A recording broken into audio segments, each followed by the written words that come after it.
같이 말씀 보겠습니다. 디모데후서 2장 8절입니다. 디모데후서 2장 8절이고요. 그 성경을 찾으시면서 안쪽으로 조금씩만 자리를 이동해 주시면 또 누군가가 더 앉으실 수 있을 것 같습니다. 네, 감사합니다. 디모데후서 2장 8절입니다.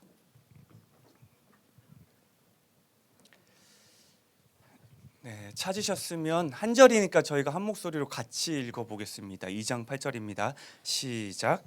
내가 전한 복음대로 다윗의 씨로 죽은 자 가운데서 다시 살아나신 예수 그리스도를 기억하라. 아멘. 오늘이 무슨 날인 줄 아시죠?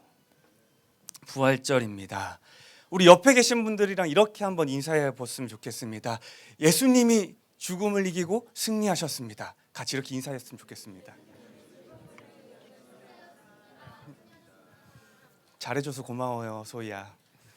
예수님이 죽음을 이기고 승리하셨습니다. 아멘이십니까? 사실 이 부활절이라는 절기는요, 기독교 안에서, 교회 안에서 기억하고 기념하고 있는 수많은 절기들 중에서 그 어떤 날보다 중요하다고 말을 합니다. 그래서 톰 라이트라는 신학자는요, 이렇게까지 말을 해요. 세상의 역사 중에서 가장 중요한 일과 사건이 바로 예수의 부활이다. 예수가 십자가 위에서 죽으시고 사흘 만에 다시 살아나신 부활은요, 우리 교회와 또 세상에게 너무나도 중요한 일이라는 겁니다. 그렇다면 어떤 이유로 교회 안에 다른 수많은 사건들보다 예수의 부활을 훨씬 더 중요하다고 말하는 걸까요? 아마도 그 이유는요, 바로 이 부활로 인해서 우리가 성경 가운데 듣고 배우고 믿었던 수많은 가르침과 말씀들이 마침내 사실로 확증되었기 때문입니다. 몇 가지만 얘기를 해볼까요? 먼저 그 중에 하나는요, 하나님이라는 존재에 관한 신실함일 거예요. 신실함이라는 게 뭡니까? 자신이 한 그 약속을 틀림없이 지켜내는 것을 말합니다. 그래서 우리가 그 존재를 완전하게 믿고 신뢰할 수 있음을 말해요. 그래서 저는 이 하나님의 신실함에 기대어서요, 주께서 성경을 통해 하셨던 수많은 이야기들을 오늘도 믿음으로 받아들이며 살아가고 있습니다. 예를 들면 이런 거예요. 하나님이 우리를 사랑하십니다. 하나님은 우리의 어떠함에도 불구하고 변함없이 우리를 사랑하십니다. 하나님은 언제고 또 영원히 우리와 함께 하십니다. 그리고 하나님은 당신의 선하심으로 우리를 지키고 인도하십니다. 성경을 보면요, 예수께서는 어느 날 갑자기 죽으시고 또 운이 좋게 부활하셨던 것이 아닙니다. 이 땅에서 사역하시는 동안 끊임없이 말씀하셨어요. 대제사장들, 서기관들이 나를 죽일 거야. 그리고 나는 반드시 사흘 만에 살아날 거야. 몇 번이고 당신의 죽음과 부활에 대해 언급하셨습니다. 그리고 이렇게 당신이 말씀하셨던 대로, 약속하셨던 대로 그것을 그대로 이루신 사건이 바로 이 부활이라는 거예요. 그런데 만약에 예수가 부활하지 않았다면요, 만약 예수의 삶이 그저 죽음으로 끝이 나버렸다면요, 그는 당신이 했던 약속도 제대로 지켜내지 못하는 존재가 되는 거죠. 그리고 이것은요, 그저 하나의 약속을 지키지 못한 정도로 끝나는 것이 아닙니다. 아까 제가 했던 그 많은 말들, 우리를 사랑한다는 것, 변함없이 사랑한다는 것, 우리와 영원히 함께한다는 것, 우리를 지키고 인도하시겠다는 것, 이 모든 말씀과 약속이 우리가 온전히 신뢰할 수 없는 말이 되어버리는 거예요. 그리고 그 말씀을 하신 예수라는 존재 또한 우리가 온전히 또 완전히 믿을 수 없는 존재가 되어버린다는 겁니다. 하지만 예수님은요, 약속하신 대로 죽으시고 사흘 만에 다시 살아나셨습니다. 그리고 우리는 예수의 부활로 인해 그분의 신실하심을 믿음으로 고백할 수 있게 된 겁니다. 이게 첫 번째 확증이라면요, 또 다른 건 이런 게 있습니다. 바로 하나님의 전능하심에 관한 확증이에요. 고린도서 13장 4절을 보면 이런 구절이 있습니다. 그리스도께서 약하심으로 십자가에 못 박히셨으나 하나님의 능력으로 살아 계신다. 예수는 십자가에서 완전히 숨이 끊어지셨어요. 완전히 죽었던 예수 그리스도를요, 하나님의 전능하신 능력으로 다시 살아나게 하심을 보인 사건이 바로 이 부활이라는 거예요. 그래서 예수의 부활은요, 하나님이 출애굽한 이스라엘을 위해 홍해를 가르셨던 것처럼요, 예수께서 오병이어로 5천 명을 먹이셨던 것처럼요, 하나님의 전능하심이 우리 삶에 다시 한번 분명하게 확증되는 사건이라는 거예요. 죽은 자를 살리신 그 전능하신 하나님의 능력이요, 죽음을 이기신 하나님의 전능하신 능력이요, 온전히 우리 가운데, 이 땅 가운데, 세상 가운데 드러나고 나타났던 사건이 바로 이 예수의 부활이라는 겁니다. 그리고 마지막으로 한 가지는요, 바울이 로마서를 보면 이렇게 말을 합니다. 이를 위하여 그리스도께서 죽었다가 다시 살아나셨으니 곧 죽은 자와 산 자의 주가 되려 하심이라. 부활하신, 부활로 인해 예수가 우리의 주가 되셨다고 바울은 말하는 거예요. 다시 말하면요, 이 부활로 인해 마침내 예수가 우리의 구원자가 되셨다고 말하는 겁니다. 그리고 여기서 말하는 구원자의 구원은요, 그저 우리를 죄로부터의 구원, 죽음 이후의 삶에 대해서 구원, 그것만을 말하는 게 아니에요. 우리가 살아가고 있는 지금의 이 순간, 지금의 삶에서의 구원 또한 말하고 있는 겁니다. 그래서 십자가에서 죽으시고 다시 살아나신 예수 그리스도께서요, 우리를 죄로부터도 구원하셨고 또 오늘 우리의 삶 또한 구원하셨다고 이야기를 하는 거예요. 그래서 예수가 참된 우리의 구원자이심을 확증하는 사건이 바로 또 이 부활이었다는 거죠. 이렇게 몇 가지만 나누어 보더라도요, 부활이라는 것이 성도와 교회의 삶에 얼마나 중요한지를 우리가 확인해 볼 수 있을 겁니다. 그리고 오늘 우리가 읽었던 본문을 보면요, 사도 바울은 당신이 아들과 같다 여겼던, 너무나도 사랑하는 디모데에게 보내는 편지에서 이렇게 말하고 있는 거예요. 다시 살아나신 예수 그리스도를 기억하라. 부활하신 예수 그리스도를 기억하라. 이렇게 말하고 있는 겁니다. 근데 이 한글 성경 말고요, 원문을 보면 이 문장은 명령문이에요. 제일 앞에 기억하라는 동사로 시작이 됩니다. 그래서 바울은 지금 디모데에게 명령하고 있는 거예요. 기억해라, 다시 살아나신 예수를. 기억해라, 부활하신 예수를. 그렇다면 바울은요, 디모데에게 왜 이런 명령을 했을까요? 디모데후서라는 성경의 배경은 이렇습니다. 대략 이 성경은요, AD 64년경에 작성됐다고 말을 하고 있어요. 그리고 그때가 어떤 시점이었냐면 로마 황제 네로로부터의 기독교의 박해가 시작되던 시점이었습니다. 그리고 또 이때는요, 바울이 두 번째로 로마의 감옥에 투옥되던 시점이었어요. 그의 첫 번째 투옥은 가택연금이었다면 지금 이 두 번째 투옥은요, 지하 감옥, 그러니까 작은 구멍이 뚫려 있고 거기에 한 줄기 빛과 한 줄기 공기가 들어오는 그 지하 감옥에 갇혀서 이 서신서, 이 편지를 작성하던 때였다는 겁니다. 그리고 이때는요, 바울이 이 디모데후서를 작성하던 이 시절에는요, 뒤에 4장을 보면 나오는데 이미 바울에 대한 로마의 신문은 끝이 났어요. 그리고 바울 스스로도 알고 있어요. 아, 내가 곧 죽겠구나. 나의 죽음이 너무 가까이 다가왔구나. 이미 바울도 그 모든 것을 알고 있는 시점이었다는 거예요. 그래서 지금 디모데에게 보내고 있는 이 편지는요, 바울이 정말로 사랑하는 아들과 같았던 디모데에게, 정말로 그가 아꼈던 동역자 디모데에게 마치 죽음 직전에 남기는 유언과도 같은 이야기였다는 겁니다.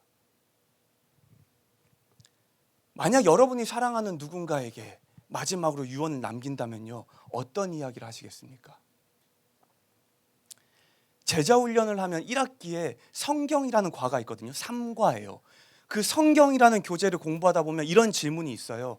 만약에 우리가 사랑하는 사람에게 마지막으로 이야기를 하면 어떤 이야기를 하고 싶습니까? 라는 질문이 있어요. 끝날 때쯤에. 제가 지금 목요일 오전에 엄마 5분과 그 엄마 제자반을 하고 있거든요. 그러니까 구성원이 다 엄마잖아요. 그러니까 당연히 다들 자녀가 있는 사람들이에요. 그래서 지금껏 제자 훈련을 10몇 년 하면서 이런 적이 한 번도 없었는데요, 방금 이 질문에 대해서 돌아가며 답을 하는데 정말 모두가 다 우는 거예요. 저는 마지막으로 유준이에게 사랑한다 말하고 싶어요. 그리고 울어요. 저는 이준이에게 더 잘해주지 못해서 미안하다고 말하고 싶어요. 울어요. 그럼 진작에 잘해주지. 그리고 또 그래요. 뭐 이서에게 잘 살아가다 우리 금방 다시 만나자고 말하고 싶어요. 다 울어요, 다. 근데 공통점이 뭔지 알아요? 그 5명 모두 다 남편에 대한 이야기는 없었다는 거예요. 분발하셔야 됩니다. 이승유, 서경태 외에 5명 분발하셔야 됩니다. 아무튼 유언이라는 건 그러는 거잖아요. 정말로 마지막으로 내가 전하고 싶은 말, 정말로 내 안에 가장 귀하고 가장 중요하다 여겨지는 마음과 생각을 나누는 것이 유언이잖아요. 그리고 바울도 역시 지금 디모데에게 그런 마음으로, 그런 태도로, 그런 생각으로 오늘의 이 이야기를 전하고 있다는 거예요. 그리고 말하는 거예요. 다시 살아나신 예수 그리스도를 네가 기억해라. 바울이 말하고 있는 이 한 문장만 우리가 살펴본다면요, 이 말을 전한 바울의 뜻을 우리는 이렇게도 유추해 볼 수 있을 것 같습니다. 디모데가 예수의 부활을 기억함으로 하나님의 신실하심과 전능하심을 붙잡고 평안하게 살아갔으면 좋겠다. 교회에 대한 로마의 박해가 이렇게 거세지는 이 시점에 디모데가 하나님을 기억함으로 힘들지 않게 살아갔으면 좋겠다. 내가 너무 사랑하는 디모데의 삶의 안녕과 평안을 하나님을 기억함으로 그가 마음껏 누렸으면 좋겠다. 이런 정도의 마음일 거라고 우리가 생각해 볼 수 있을 것 같아요. 왜냐하면 바울은 지금 너무나도 사랑하는 아들과 같은 디모데에게 마지막 유언을 남기고 있는 거니까요.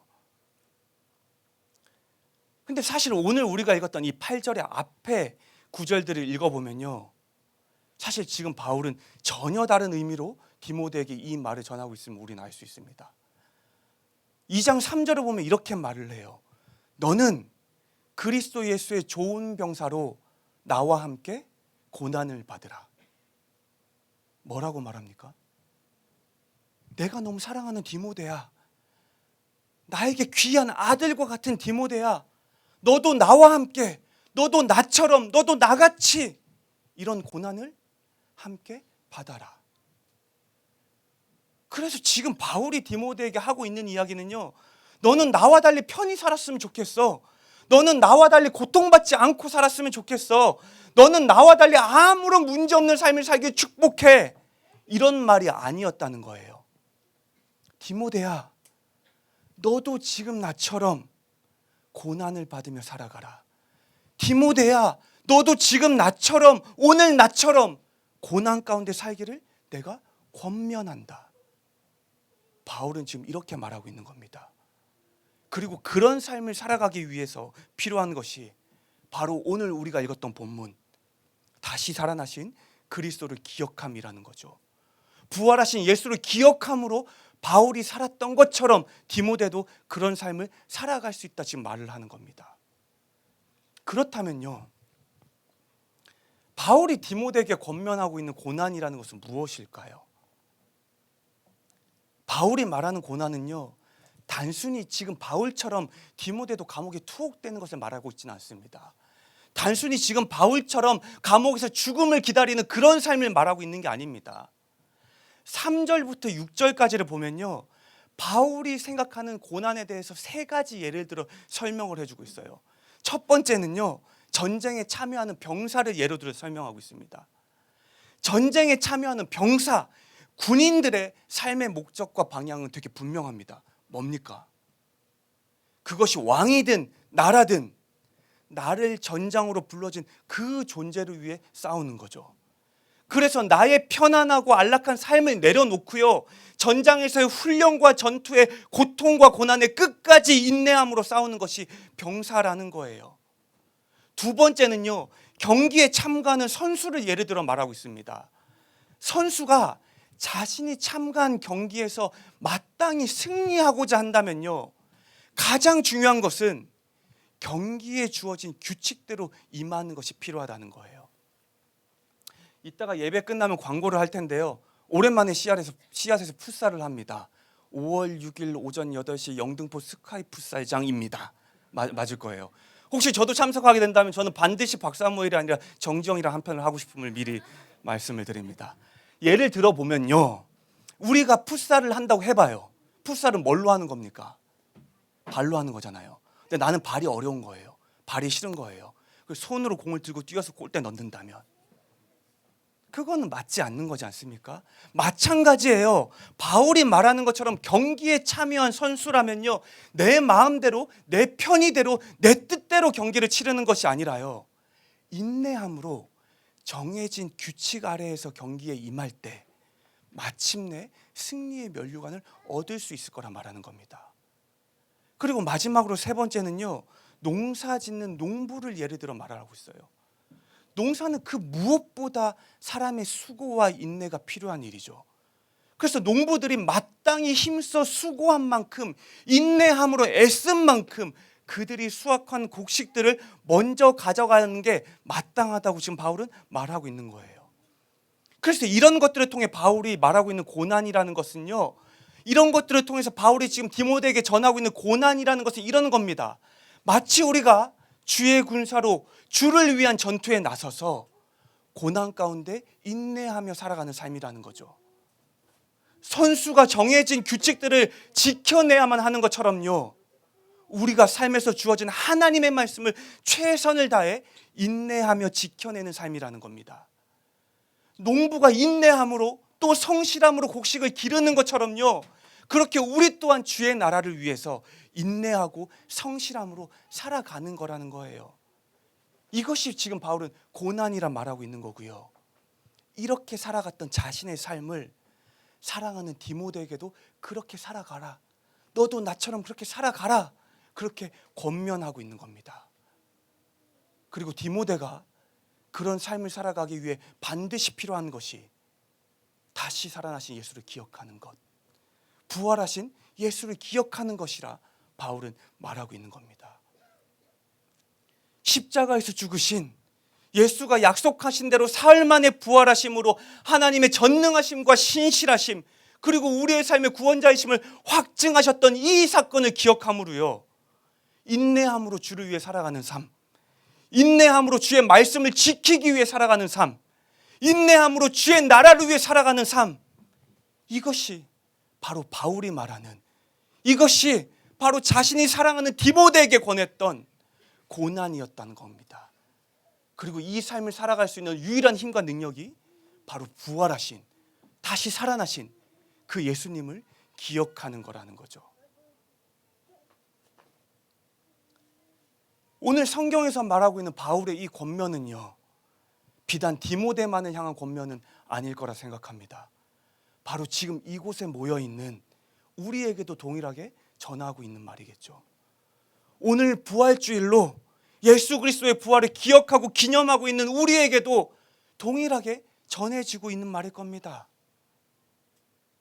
다시 살아나신 예수를 기억함으로 나와 함께 고난을 받아라. 부활하신 예수를 기억함으로 나처럼 너희도 고난을 받아라. 그래서 그 주를 위해, 주의 말씀을 지키기 위해, 주의 나라를 위해 인내하고 또 인내함으로 너희 각자의 삶을 살아내라. 사랑하는 여러분, 오늘은 부활주일입니다.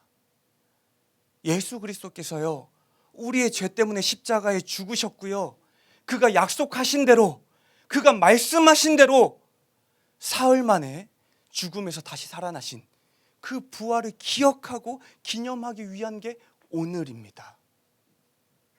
한번 여쭤보겠습니다. 예수가 죽음에서 부활하셨다는 것을 정말로 믿으십니까? 이 정도만요? 다시 한번 여쭤볼게요. 이번엔 답하시기 전에요, 각자의 마음속을 깊이 한번 들여다보셨으면 좋겠습니다. 그냥 이 부활이라는 사건, 이 이야기를 그저 오래전부터 내가 들어서 익숙해서 대답하는 것이 아니라요, 그저 어릴 때 주일학교 때부터 배우고 배웠으니까 그냥 믿는다 말하는 것이 아니라요, 한번 우리 안을 들여다봅시다. 정말로 내가 이 부활을 어떻게 여기고 있는지, 어떻게 받아들이고 있는지 한 5초만 들여다보세요. 그리고 제가 다시 한번 여쭤볼게요.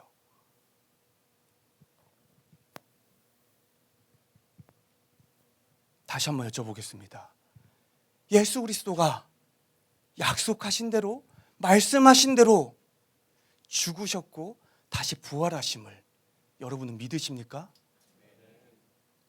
만약 우리가 이 질문에 아멘이라 답했다면요, 그래서 하나님의 전능하심과 신실하심, 그리고 하나님이 내 삶의 구원자이심을 또한 믿음으로 방금 고백했다면요, 우리 또한 반드시 기억해야 될 겁니다. 그 믿음을 가진 우리가 어떻게 살아가야 할지를요. 그리스도의 부활을 믿음으로 고백하는 성도가 이 땅에서 어떻게 살아가야 할지를 우리 또한 반드시 기억해야 할 겁니다. 부활을 믿음으로 고백하는 성도의 삶은요, 고난 가운데 살아가는 삶입니다. 그래서 인내함으로 주를 위해 살아가는 삶입니다. 인내함으로 주의 말씀을 살면서 끝까지 지켜내는 삶이에요. 인내함으로 또 성실함으로 하나님의 나라를 위해 살아가는 삶일 겁니다. 그것이 우리가 받아야 할 고난이라 바울은 말하고 있습니다. 우리가 성경이 말하고 있는 그리스도의 부활을 믿는다는 것은요, 하나님이 전능하시고 신실하시고 내 삶의 구원자이심을 결코 그저 우리가 입술로 고백하는 것에 지나지는 않을 겁니다. 그 부활하신 예수를 믿는 믿음으로 이제 우리가 주를 위해 살아가야 하는 거죠. 그 주님의 나라를 위해 살아가야 하는 겁니다. 끝까지 힘들겠지만 주의 말씀을 붙들고 그 말씀 가운데 살아가야 하는 겁니다. 그것이 부활을 믿는 성도의 삶이라는 거죠. 그것이 다시 사신 예수의 부활을 고백하는 우리가 마땅히 살아내야 할 삶이라는 겁니다. 바울이 이 편지를 쓰던 시절부터요, 313년 콘스탄티누스 황제가 기독교를 인정할 때까지 대략 250년 동안 교회는요, 로마를 향한 끊임없는 박해를 받는 시절이었습니다. 예수를 믿는다는 이유만으로 세상에서 배척을 받았고요, 예수를 믿는다는 이유만으로 옆에 있는 수많은 사람들이 날마다 죽어가던 시절이었어요. 그런데 공교롭게요, 그 시절을 연구해 놓은 논문들을 보면요, 신학자들과 연구자들이 이렇게 말을 하고 있어요. 교회는 그 오랜 세월 박해 속에서도 결코 약해지지도 작아지지도 않았대요. 오히려 그때가 교회가 그 어떤 때보다 단단하고 어떤 때보다 건강하게 성장했던 시절이라고 말을 합니다. 그리고 초대교회사를 연구했던 학자들은 이렇게도 말을 합니다. 로마의 박해 아래서도 교회가 자라날 수 있었던 것은 그들이 해왔던 전도도 선교도 아니고 오직 그들의 인내였다. 예수를 믿는다는 이유만으로 수많은 성도들이 처참히 죽어가던 교회의 삶에 단 하나의 소망도 희망도 보이지 않던 그 시절에 부활을 소망을 두고 하나님과 하나님 나라를 위해 끝까지 인내함으로 살아온 그들의 삶이 마침내 교회를 지켰고 마침내 교회를 자라나게 만들었다.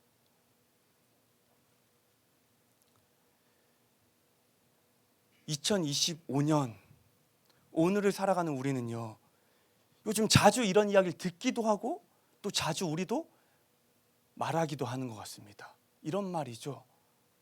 교회 안에는 더 이상 소망이 없다. 교회는 망했다. 교회는 무너졌다. 교회는 더 이상 세상에 빛도 소금도 될 수가 없다. 여러분의 생각은 어떻습니까? 저도 일정 부분은 동의하는 바입니다. 우리 교회 안에는 많은 문제가 있고요, 많은 어려움들이 있습니다. 그리고 우리가 살아가는 세상은요, 이 교회를 더욱 거세게 비난하고 공격하고 있어요. 그래서 이런 문제와 이런 어려움, 이런 공격들로부터 과연 교회가 견뎌낼 수 있을지, 과연 교회가 이겨낼 수 있을지, 이런 의심과 두려움이 우리 안에 가득하기도 합니다. 얼마 전에 또 한 친구랑 여의도에 신방을 하다가요, 그 친구가 저에게 물었어요. 목사님, 이렇게 문제 많은 교회가 세상에 답이 될 수가 있을까요? 목사님, 교회가 다시 예전처럼 세상에 소망이 될 수 있을까요? 어떻게 하면 될까요? 우리가 뭘 하면 될까요? 몇 달 전에 나눴던 이야기인데요, 아직까지도 거의 일주일에 한 번 정도 생각나는 질문이고 대화였던 것 같아요. 그리고 솔직히 저도 돌아와서 이런 생각을 했습니다. 정말로 다시 교회가 세상의 답이 될 수 있을까? 정말로 다시 우리 교회가 세상의 소망이 될 수 있을까? 우리가 뭘 한다고 과연 달라질까? 어쩌면 이미 돌이킬 수 없을 만큼 다 무너져 버리고 망해버린 건 아닐까? 그러다가 몇 주 전에 이 본문을 봤는데요. 주님이 이 본문을 통해 그런 제 물음들의 답에 대해서 이렇게 답하시는 것 같았어요. 아들아, 네가 나와 함께 고난의 길을 걷는다면, 네가 인내함으로 나를 위해, 나의 나라를 위해 살아간다면 여전히 교회는 세상의 답이 될 수 있다. 다시 교회는 세상의 소망이 될 수 있다. 초대교회가 로마의 박해 아래서 단 하나의 소망도 희망도 없어 보이는 날들을 인내함으로 버텨내므로 마침내 온 세상에 답이 되고 소망이 됐던 것처럼, 네가 그리고 교회가 그렇게 인내함으로 살아간다면, 끝까지 인내함으로 버텨낸다면 얼마든지 이 교회는 세상의 빛이고 소금이고 그렇게 세상의 소망이 될 수 있다. 사랑하는 성도 여러분, 우리가 성도로 살면서 겪는 고난이요, 우리가 성도로 살면서 치열하게 애쓰는 인내함이요, 다시 한번 우리의 이 교회가 세상의 소망이 되어가는 유일한 길이고 방법인 줄로 믿습니다.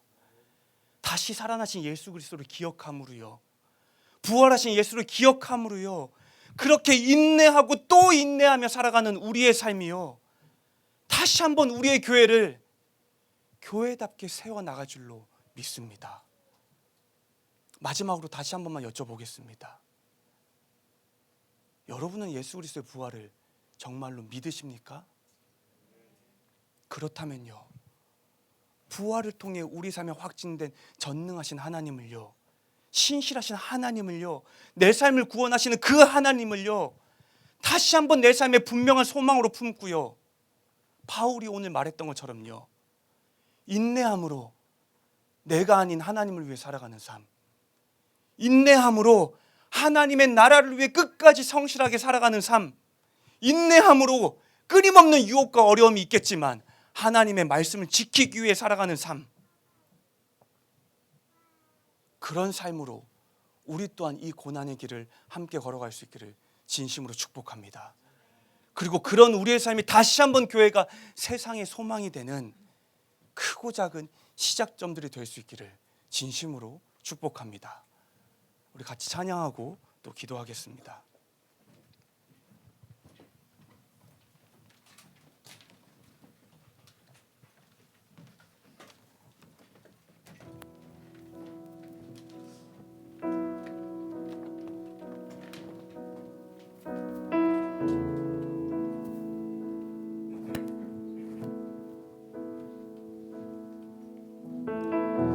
주와 함께 걸어가리라.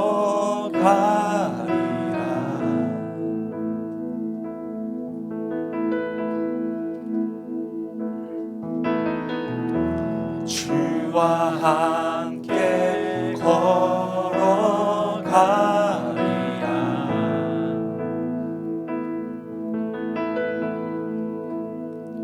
조금은 늦은 길이라 해도 보이지 않는 길이라 해도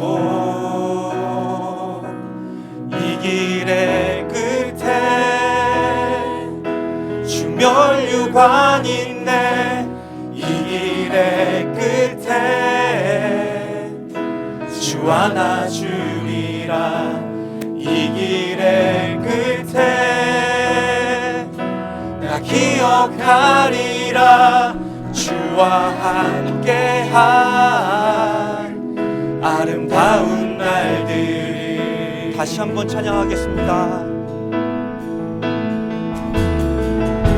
주와 함께 걸어가리라.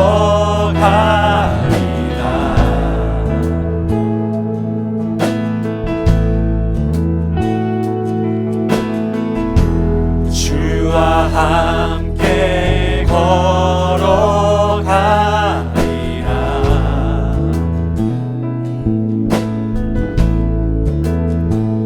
조금은 늦은 길이라 해도 보이지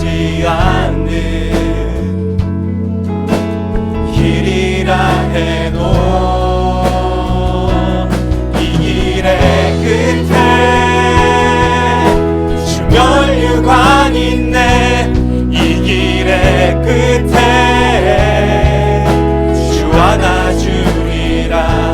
이 길의 끝에 나 기억하리라. 주와 함께한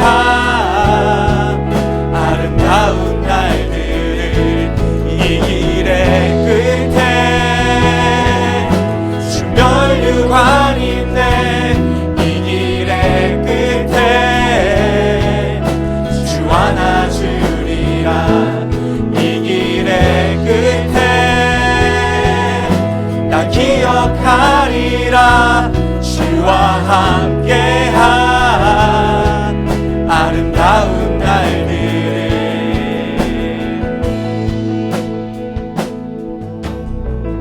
너와 영원히 세상 끝까지 함께하리라.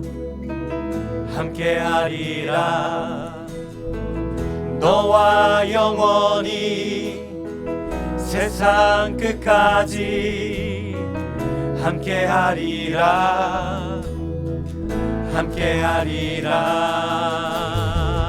너와 영원히 세상 끝까지 함께하리라. 함께하리라. 너와 영원히 세상 끝까지 함께하리라.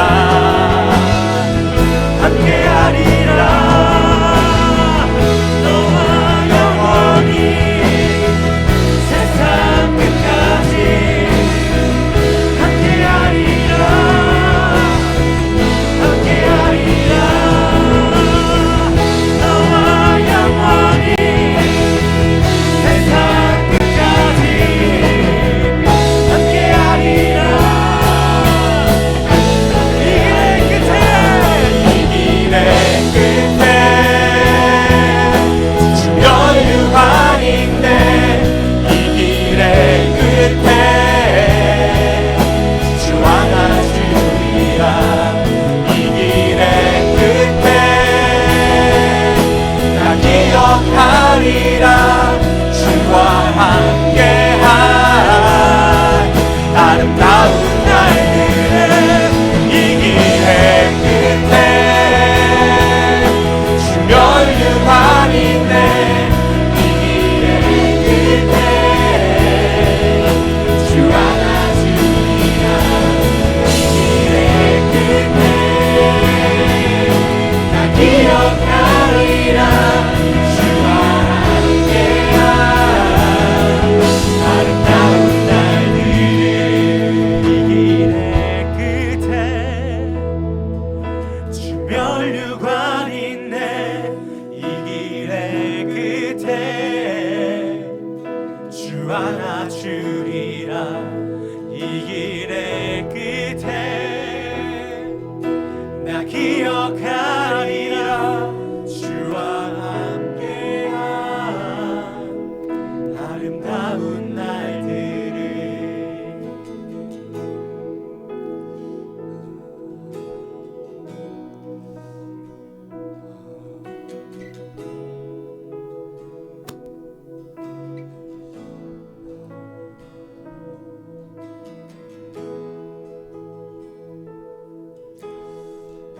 바울은 오늘 디모데에게 너무나도 분명하게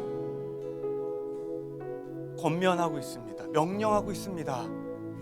다시 살아나신 예수 그리스도를 네가 기억해라. 부활하신 예수 그리스도를 네가 기억해라. 그리고 바울은요, 디모데가 이것을 기억해야 할 이유가 이거라고 말했습니다. 바로 그가 인내함으로요, 바울과 같은 고난의 삶을 살아가게 되는 거죠. 그가 인내함으로 하나님을 위해 살아가게 되는 겁니다. 그가 인내함으로 하나님의 말씀을 끝까지 붙들고 살아가라는 겁니다. 그가 인내함으로 자신을 위한 삶이 아니라 하나님 나라를 위한 삶을 살아내라는 겁니다. 그리고 그 삶을 살기 위해 그 어떤 것보다 필요하고 중요하고 반드시 디모데 삶에 있어야 할 것이 부활하신 그리스도를 기억하는 그 기억이라 말하고 있는 겁니다. 왜냐하면요, 그 기억이면 디모데도 충분히 바울과 같은 삶을 살아갈 수 있을 거라 믿었기 때문입니다. 사랑하는 여러분, 예수는요 약속하신 대로 죽으시고 약속하신 대로 부활하셨습니다. 아멘이십니까? 우리가 정말로 그것을 믿는다면요, 우리의 삶을 주님을 위해 기꺼이 드리는 것이 결코 어렵지 않을 겁니다. 우리의 삶에 끊임없는 인내함으로 하나님의 나라와 하나님의 말씀을 위해 살아가는 것이 결코 우리가 손해본다, 결코 우리가 후회할 수 있을 거다, 이런 생각을 하지 않을 겁니다. 왜냐하면 예수께서는요 죽음에서 약속하신 대로 다시 살아나셨기 때문입니다. 이 시간 우리가 주 앞에 기도했으면 좋겠습니다. 하나님, 우리가 그리스도의 부활을 기억하길 원합니다. 그리고 우리의 삶이 그 기억 위에서 끊임없이 끝까지 인내하고 또 인내함으로 주를 위해 살아가는 삶이 되길 원합니다. 이렇게 주 앞에 기도하며 나아가길 원합니다. 기도하겠습니다. 오 주님, 오 주님, 우리가 그리스도가 부활하셨다는 것을 다시 한번 내 삶의 믿음으로 고백합니다.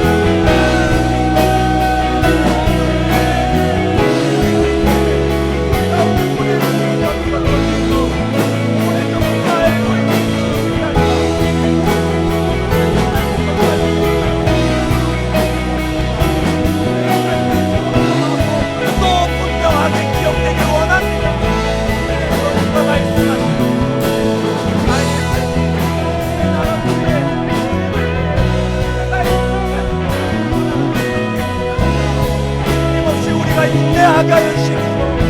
끊임없이 우리가 버텨내게 하여 주십시오. 끊임없이 우리가 견뎌내게 하여 주십시오.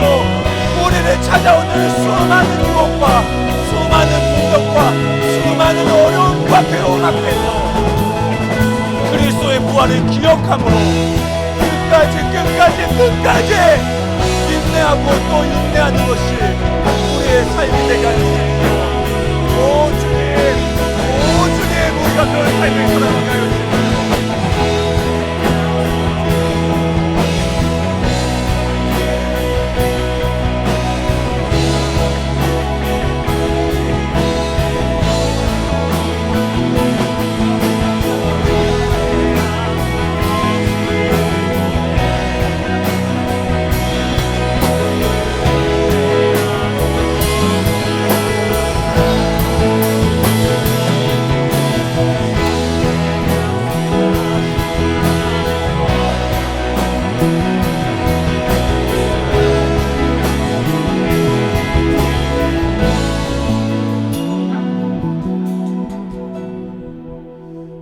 한 가지 더 같이 기도하길 원하는 것은요, 우리가 이 시간 이곳에 모여 예배드리고 있는 것처럼 이 한국 땅에 있는 수많은 교회들도 오늘을 부활주일로 우리와 같이 이렇게 예배를 또 드리고 있을 겁니다. 시학교회를 포함한 이 땅에 있는 교회들을 위해 우리 함께 기도했으면 좋겠습니다.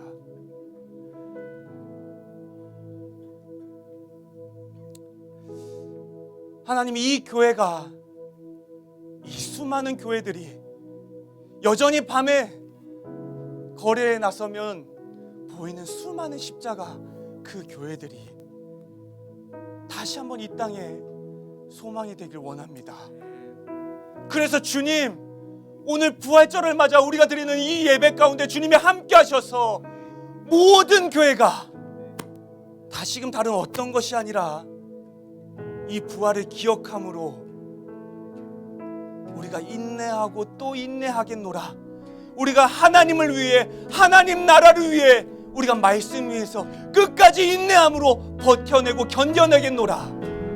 그렇게 다짐하는 날들 되게 하여 주시고, 여전히 소망이 있다 말씀하시는 주님, 이 교회들을 들어 사용하여 주셔서 이 땅의 빛과 소망으로, 누군가의 삶의 위로와 따스함으로, 예전에 그랬던 것처럼 이 땅의 사랑으로, 또 하나님의 영광의 빛남으로 그렇게 교회가 세워질 수 있도록, 다시 한번 교회가 교회에 나와질 수 있도록 주님이 인도하여 주십시오. 같이 이 땅에 있는 교회를 위해 우리가 함께 기도하기 원합니다. 기도하겠습니다. 주님이 세우신 수많은 교회들 우리가 함께 기도하기 원합니다. 다시 한번 그 많은 교회들이 이 땅에 소망 되길 원합니다. 이 땅에 기쁨 되길 원합니다. 이 땅에 희망 되길 원합니다. 이 땅에 주님을 드러내는 존재들 되길 원합니다. 이 땅에 주님의 나라를 세워가는 교회들 되길 원합니다. 오 주님, 그래서 간절히 구하는 것은 이 교회 가운데 하나님의 고난에 동참하고자 하는 마음을 더 깊이 부어주십시오. 끊임없이 인내하게 하여 주십시오. 세상의 가르침과 세상의 가치에 따라 교회 또한 자라나는 것이 아니라 그것을 우리가 원할지라도 인내함으로 참아내게 하여 주시고, 하나님 말씀 가운데 주의 말씀 위에 서서 오직 주님의 말씀을 지켜내는 인내함들이 시아교회와 한국에 있는 수많은 교회 가운데 깊어지고 또 깊어질 수 있도록 주님 인도하여 주십시오. 부활절 드리는 우리의 이 예배가 그저 1년에 한 번 드리는 예배로 그치는 것이 아니라 다시 한번 이 땅에 세워진 수많은 교회들이 하나님 보시기에 다시 살아나는, 하나님 보시기에 다시 세워지는, 다시금 하나님의 일을 위해 주님의 기쁨과 소망이 되는 그런 교회의 모습으로 자라날 수 있도록 주님이 인도하여 주십시오.